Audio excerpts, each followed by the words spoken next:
ரொம்ப ஃபிட்டா அழகா டோண்டா இருக்க கேர்ள்ஸே வந்து சடன் டெத்ல இறந்து போய் வந்ததை நான் பார்த்துருக்கேன். போன ஜனவரியில் 1 மந்த்ல மட்டும் அட்டம் பண்ணி 20 kg 1 மந்த்ல நான் குறைச்சேன் சார். இன்னைக்கு நான் ஃபிட்டாக தான் சார் இருக்கேன். இது பேர் ஃபிட்னஸ் கிடையாது சார், இது பேர் மேட்னஸ்.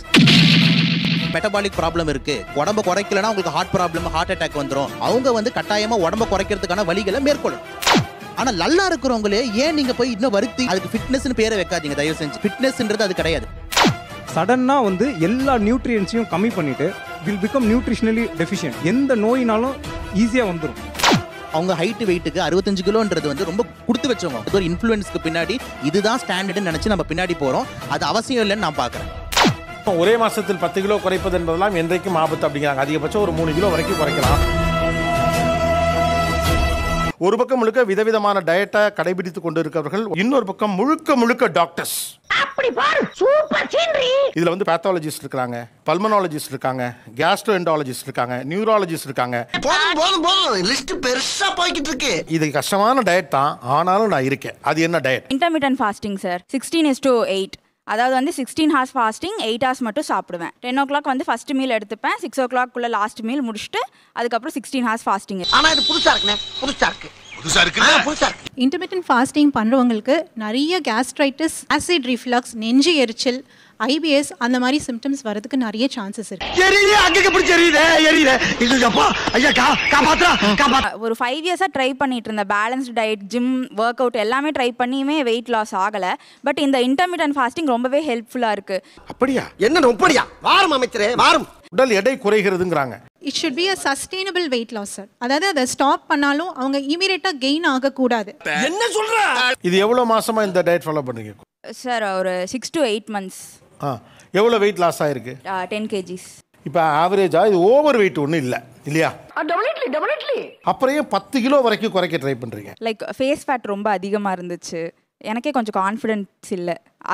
அதுக்காக தான் நான் மெயினாக பண்ணேன். பாவம் தான்டா, ரொம்ப கஷ்டம். நம்ம உடம்புல கொழுப்போட வெயிட், மசிலோட weight, water weight, bone weight இதுதான் பேஸ் பண்ணி இருக்கு. உங்க உடம்புல உங்களோட வெயிட்டுக்கு தேவையான பெர்சன்டேஜுக்கு மசில் மாஸ் இருந்தா நீங்க ஸ்ட்ரென்த். அப்படியா? யார் சொன்னது? ஊர்ல சொல்லி வச்சிருக்கேன். சோ அந்த ப்ரொபோர்ஷன் அதிகமா இருந்ததுன்னா உங்களோட ஐடியல் வெயிட்டை விட நீங்க ஹையா இருந்தாலும் தப்பில்லை. 10 கிலோ வரைக்கும் குறைக்கணும்னு நினைச்சதுக்கு என்ன ரீசன்ங்கிறது தான் என் கேள்வி. அதெல்லாம் ரகசியம் சொல்றதுக்கு இல்ல. கொஞ்சம் சொல்லேன்ப்பா ஏன்னு. ஒல்லியா இருக்கணும் தான், அழகா இருக்கணும் தான் சார். அழகா இருக்கணும்னு 0 size, லவ் ஹேண்டில் இதெல்லாம் சொல்லுவாங்க சார். லவ் ஹேண்டில்னா என்ன? எனக்கு அது புரியல. அப்படின்னா ஆபரேஷனா? இந்த இடத்துல ஒரு சைடு தொப்பை அங்க சதை இருந்தா லவ் ஹேண்டிலா? கேட்டா சொல்லும் உதவியா இழிக்கிற. ஸோ எப்படி ஆயிடுச்சுன்னா இதெல்லாம் இருந்தாதான் நான் ஒரு அழகு, ஐ எம் லுக்கிங் பியூட்டிஃபுல்னு இவங்க இந்த மாதிரி தவறான விஷயங்கள்ல போறாங்க. பயில சார், அவங்க எல்லாம் அறிவிகட்ட பயில சார். ஒண்ணு விடுவான்ற முட்டாள் எதுக்கு?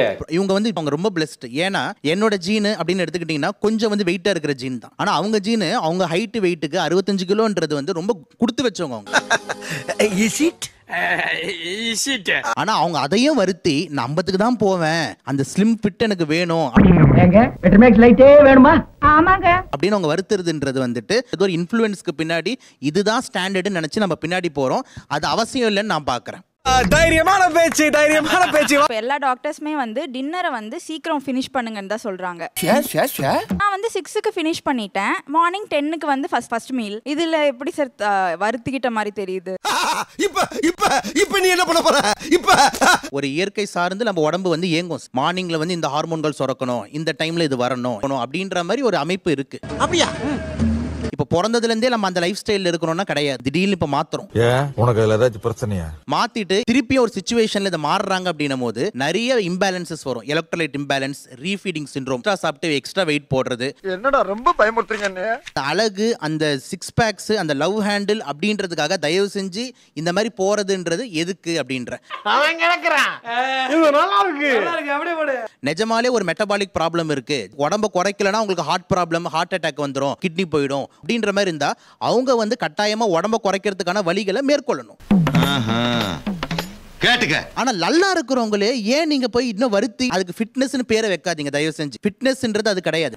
அப்படி கேளுங்க, அறிய வரட்டும். மந்த்லி 2 days நைட் 7 மணிக்கு சாப்பிட்டேன்னா அடுத்த நாள் நைட் 7 மணிக்கு சாப்பிடுவேன். தண்ணி கூட குடிக்க மாட்டேன் சார். மாசத்துல எத்தனை நாள் இது? 15 days வருதுங்க சார். இதுக்கு ரெட் ஃபிளாக் இருக்கா? இருக்காம்டா. இருக்கா?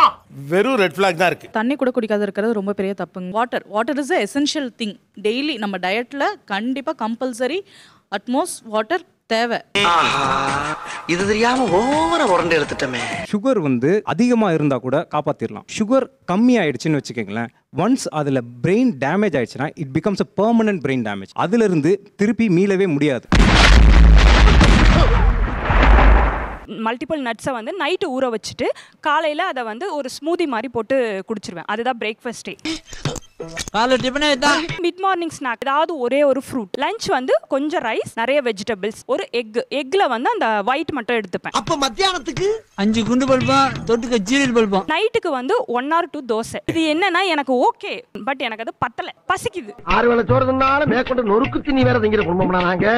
Y red flag. என்ன ஒரு ஃபுட்டை நம்ம சாப்பிட்டாலும் அது கொஞ்ச நேரம் வயித்துல இருக்கணும் சார். அது எங்க இருக்கு? நெக்ஸ்ட் எந்த ஒரு ஃபுட் வந்து சட்டுன்னு டைஜஸ்ட் ஆயிடுதோ கண்டிப்பா பசி எடுக்க செய்யும். அதானே உலக வழக்கம்.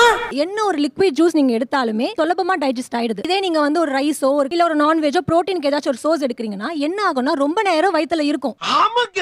மேல சொல்றேன் கேட்டுக்க. 2 egg yolks per day definitely allowed sir. எல்லா ஃபேட்டும் கெட்டது கிடையாது sir. There are good fats also. So egg yolk is one of the good fat. ஏண்டா யாருமே சொல்லவே இல்ல. இப்போ வந்து ஹார்ட் ரிஸ்க் ஆல்ரெடி இருக்கிறவங்க, குண்டா இருக்காங்க, டயபெட்டிஸ் இருக்கு, பிபி இருக்கு, இவங்களுக்கு வந்து எக் யோக் நாங்க பெரும்பாலும் அவாய்ட் பண்ண சொல்லுவோம். புரிஞ்சதா? ஆக்சுவலி நான் வந்து ஒரு போஸ்ட்மார்ட்டம் சர்ஜன் சார். இவங்க வெளியே இருக்க வெயிட்டை பார்க்குறாங்க, நாங்கள் வந்து அட்டாப்சி பண்ணுறப்ப ஆர்கன்ஸோட வெயிட்டை பார்க்குறோம். அதுக்கும் இந்த டயட்டுக்கும் நிறையா லிங்க் இருக்குது. இது யாருமே சொல்லாத மேட்டரா இருக்கு. ஃபாஸ்டிங் பண்ணுறப்ப கோர்ஸ் எல்லா நாளுமே கண்டினியூஸாக வந்து ஹைட்ரேட் பண்ண முடியுமானா முடியாது. 2-3 கேசஸ் வந்து ரொம்ப ஃபிட்டாக அழகாக டோண்டாக இருக்க கேர்ள்ஸே வந்து சடன் டெத்தில் இறந்து போய் வந்ததை நான் பார்த்துருக்கேன்.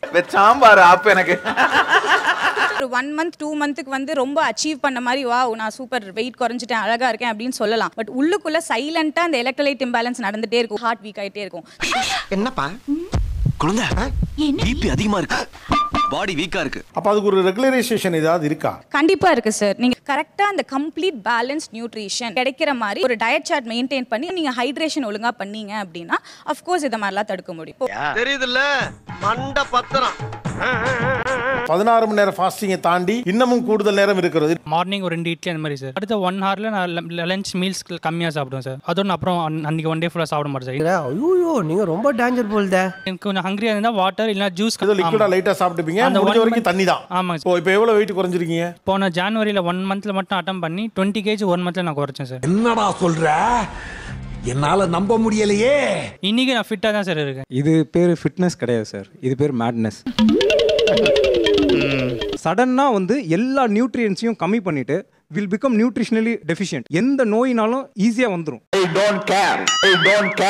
இவ்வளோ வெயிட் லாஸ் வந்து ரொம்ப அதிகம். 10% ஆஃப் பாடி வெயிட்டுக்கு மேலே வெயிட் லாஸ் பண்ணும்போது நம்மளுடைய போன்ஸ்ல இருந்து எசென்ஷியல் கால்சியம் வந்து டீக்ரேட் ஆகி வெளியில போயிடுது.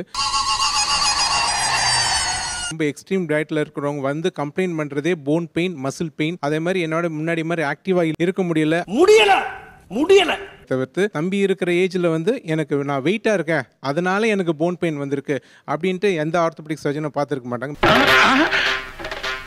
பட் நான் அந்த 1 month மட்டும் தான் அது பண்ணேன்.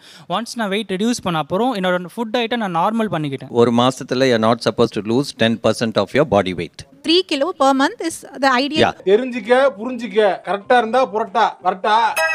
ஒரே மாசத்தில் 10 கிலோ குறைப்பது என்பதெல்லாம் என்றைக்கும் ஆபத்து அப்படிங்கிறாங்க. அதிகபட்சம் ஒரு 3 கிலோ வரைக்கும் குறைக்கலாம். Thanks a lot. நிகழ்ச்சியில் கலந்து கொண்ட அனைவருக்கும் கோபிநாத்தின் நெஞ்சார்ந்த நன்றிகள். நன்றி, வணக்கம். யூடியூப் சேனலுக்கு எல்லாருமே லைக் பண்ணுங்க, ஷேர் பண்ணுங்க, சப்ஸ்கிரைப் பண்ணுங்க. அந்த பெல்லுங்கிற பட்டன் இருக்கும், உங்க பொண்ணான கையால அந்த பெல்லை மட்டும் கொஞ்சம் அமுக்கிடுங்க.